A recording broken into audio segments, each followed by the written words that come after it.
Reuni, bab 6196 sampai bab 6200. Mengetahui bahwa Marvin Y akan datang untuk makan malam, keluargaan sama bahagianya dengan tahun baru Imlek. Wanita tua itu mengumpulkan anak-anaknya untuk membantu, merapikan meja makan, dan mengatur hidangan dingin yang dipesan oleh Hong Wu. Pria tua itu juga terus berkata, "Hari ini adalah hari yang baik. Ketika Chener datang, saya akan minum beberapa gelas semuanya seorang." Youyu yang berada di samping dengan cepat berkata, "Ayah, kamu baru saja pulih sedikit, jadi jangan minum alkohol, minumlah." Lelucon, orang tua itu berkata tanpa ragu, "Bukankah pemulihan tubuh hanya untuk hari ini? Bagaimana hari yang begitu penting bisa dilewati tanpa minum?" Orang tua wanita tersenyum dan berkata, "Yo, ayahmu ingin minum, jadi biarkan dia minum." Setelah 20 tahun antisipasi, dia akhirnya membawa cucunya kembali. Belum lagi dia, bahkan aku ingin minum 2 cangkir. An Chongqiu buru-buru berkata, "Bu, kenapa kamu tidak meminta Tuan Hong untuk membantu menyiapkan 2 botol anggur merah? Kamu dan Yoyo juga akan minum sebentar lagi." Wanita tua itu berkata sambil tersenyum, "Oke, lalu ibu kita dan aku akan minum anggur merah, dan kalian berdua akan minum anggur putih bersama ayahmu dan Chener." "Bagus," seorang Chongqiu mengangguk setuju. Wanita tua itu berkata kepada Li Yalin lagi, "Yalin, apakah kamu pikir kamu ingin minum? Kembalilah untuk berkumpul kembali dengan keluargamu. Di hari yang bahagia ini, aku harus minum lebih banyak." Cucunya akan segera datang. Dia sudah tertawa lebar. Beberapa orang baru saja membantu wanita tua itu mengatur piring dingin ketika mereka mendengar Hong Wu tiba-tiba berteriak di pintu, "Tuan Ye ada di sini." Ketika keluargaan mendengar ini, mereka menjadi lebih bersemangat. Dan lelaki tua itu berseru, ayo pergi bersama, temui Chener." Anggota keluargaan lainnya dan Li Yalin mengikuti An Qishan dan berjalan keluar dengan cepat tanpa ragu atau jeda. Saat ini, Ye Chen sudah tiba di pintu masuk villa dengan BMW seri 5 yang disingkirkan dan diserahkan ayah mertuanya kepadanya. Begitu mobil berhenti di halaman, keluargaan keluar bersama dipimpin oleh Pak An. Ye Chen belum keluar dari mobil, tetapi ketika dia melihat keluarga kakek dan neneknya di dalam mobil, dia masih agak gugup. Dan keluargaan juga berhenti di posisi sekitar 2 meter di depan mobil Ye Chen, dengan senyuman di wajah mereka, menunggu Ye Chen keluar dari mobil. Ye Chen menarik napas dalam-dalam, mengatur kondisi mentalnya, lalu membuka pintu dan keluar dari mobil. Begitu dia keluar dari mobil, wanita tuaan tidak bisa menahan emosinya. Dia melangkah maju dengan mata merah, meraih tangan Ye Chen, dan berkata sambil terisak, "Chener, nenek telah melihat ke depan untukmu selama 20 tahun, dan akhirnya kamu ada di sini." Ye Chen juga menghela nafas dalam hatinya. Pada saat ini, tidak peduli seberapa banyak dia mengeluh saat itu, dia juga diencerkan oleh perasaan reuni keluarga. Itu merasa bahwa darah lebih kental daripada air membuatnya merasa sedikit malu. Jadi dia merasa sangat menyesal. Dia berkata, "Maafkan aku, Nek, telah membuatmu menungguku begitu lama." Nyonya An menggelengkan kepalanya lagi dan lagi, meneteskan air mata, dan berkata, "Tidak perlu dikatakan, aku minta maaf. Kamu tidak meminta maaf kepada nenek, kakek dan neneklah yang kasihan padamu." Dan bergumam ke samping, "Chener, keluargaan telah memikirkanmu sepanjang waktu selama 20 tahun terakhir. Kami telah mencari ke seluruh dunia untuk menemukanmu, dan kami telah menemukanmu. Aku mengatakannya lebih dari sekali, tetapi saya tidak pernah berpikir bahwa Anda akan berada di Jinling sepanjang waktu. Ye. Chen mengangguk dan berkata, sejujurnya, setelah orang tua saya mengalami kecelakaan, Tang Sihai mengatur agar saya ada. Saya meninggalkan panti asuhan, dan panti asuhan telah menyembunyikan identitas saya yang sebenarnya. Pak Tuan tidak bisa menahan desahan. Sepertinya aku masih meremehkan kemampuan ayahmu. Aku khawatir hanya ayahmu yang bisa memikirkan warna hitam yang begitu berani di bawah lampu. Berbicara tentang ini, dia berkata dengan sangat lega, dulu saya berpikir bahwa ayahmu mungkin adalah talenta muda paling cakap yang pernah saya temui. Tetapi saya tidak pernah berpikir bahwa, Chener, Anda masih bisa lebih baik daripada biru. Jika Anda tidak membantu saya secara diam-diam, nenek Anda, saya, dan bibi serta paman Anda pasti sudah lama meninggal. Ye Chen berkata dengan serius, kakek, jangan terlalu sopan. Aku memiliki setengah dari darahan di dalam diriku, jadi aku tidak akan hanya duduk diam di samping keluargaan bagaimanapun caranya.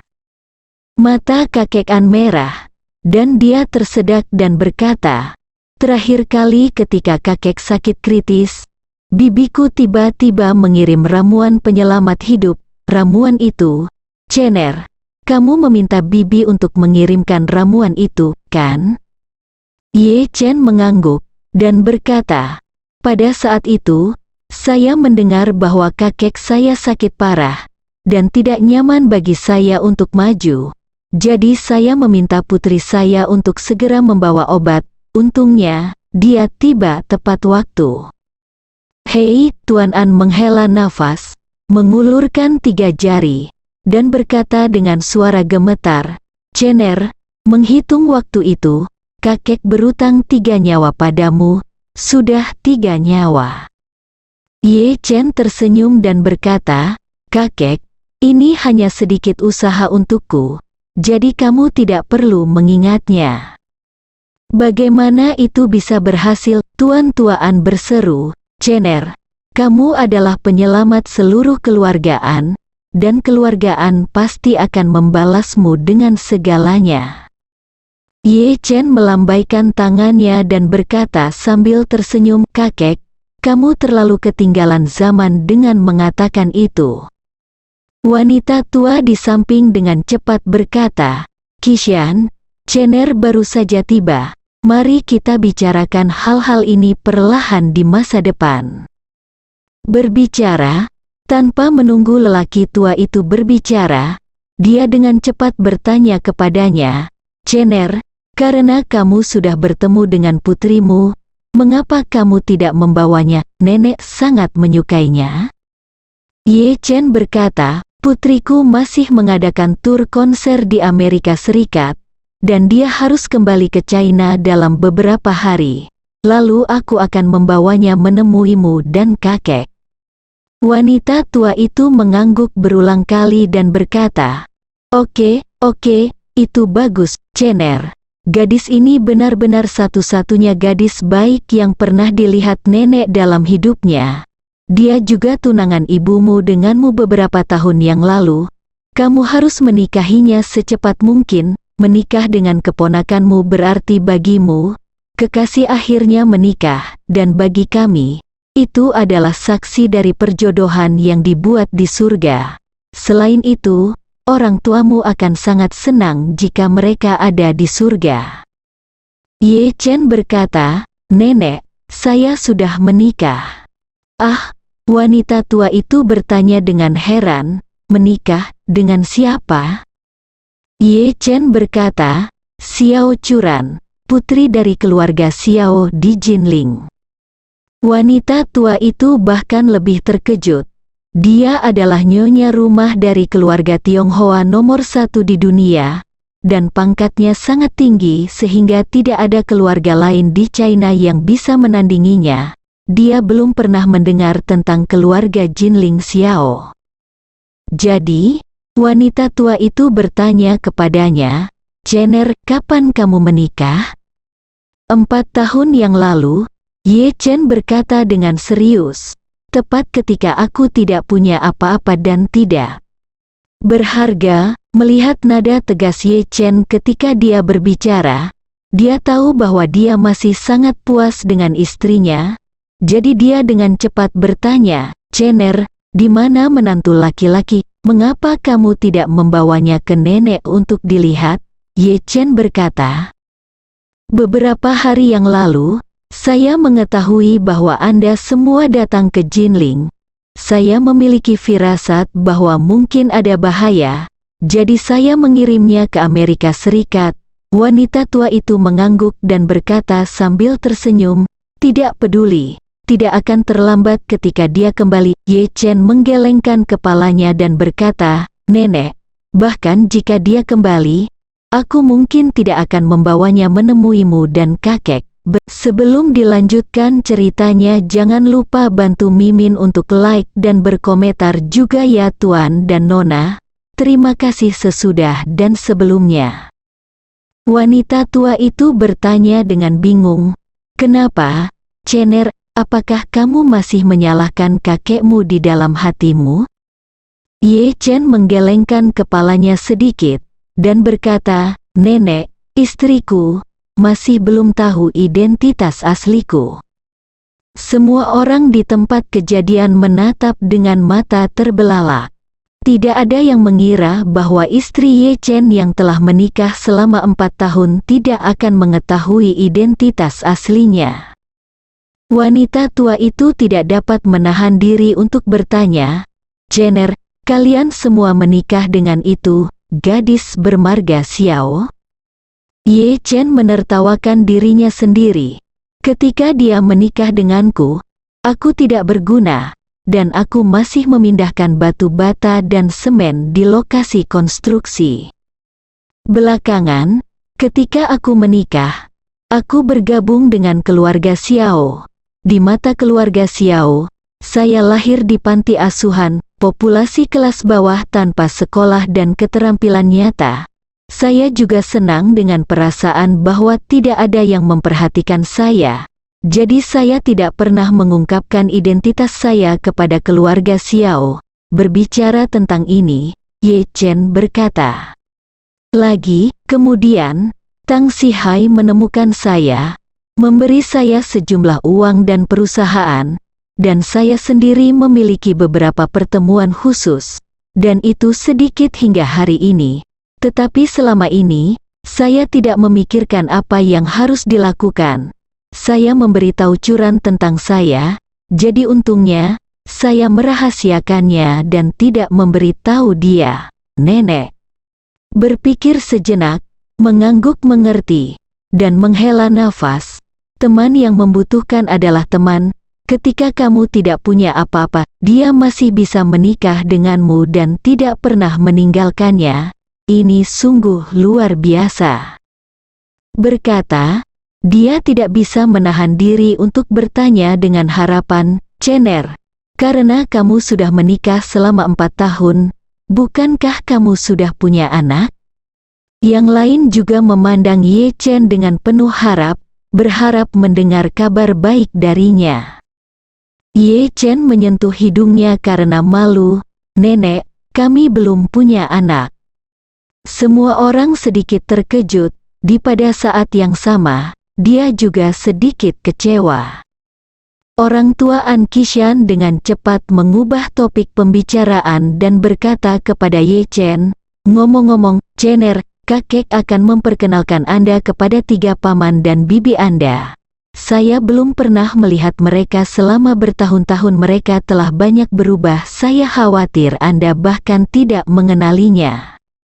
An Qishan mulai dengan An Chong Kiu, dan memperkenalkan, "Chener, ini pamanmu, kamu seharusnya bertemu beberapa waktu lalu." Ye Chen mengangguk, dan berkata dengan tenang, "Pamanku datang ke Jinling untuk berpartisipasi di pelelangan Huichun dan Saya menonton pemantauan waktu nyata dari belakang. Seorang Chongqiu tertawa 2 kali, dan berkata, "Saya kira Anda mengusir saya, dan Anda benar-benar tidak salah, nak." Ye Chen tersenyum, serius berkata, "Paman, negara memiliki undang-undang negara, dan keluarga memiliki aturan keluarga. Aturan pertama lelang pil Huichun adalah tidak ada yang bisa mengambil pil Huichun. Paman benar-benar tidak sabar hari itu, dan keponakannya mengikuti aturan. Tolong tanya saya Paman, jangan salahkan saya." Seorang Chongqiu berkata dengan tergesa-gesa, "Saya tidak berniat memanggil guru. Memang benar saya melanggar aturan lelang, dan saya pantas dikeluarkan." Saat dia berbicara, An Chongqiu bertanya dengan rasa ingin tahu. Berkata, "Cener, tentang pelelangan, Paman saya hanya memiliki satu pertanyaan yang membuat saya lebih ingin tahu. Saya ingin tahu apakah Anda dapat memberitahunya?" Ye Chen mengangguk, "Maaf, Paman." Seorang Chongqiu bertanya, "Kamu tahu identitas saya?" "Saya tidak tahu," Ye Chen berkata dengan jujur. "Paman saya menggunakan nama Huo Yuanzheng pada saat itu. Saya juga tidak meragukannya, banyak. Itu adalah Fei Jianzong, lelaki tua dari keluarga Fei, yang memberitahu saya identitas Anda."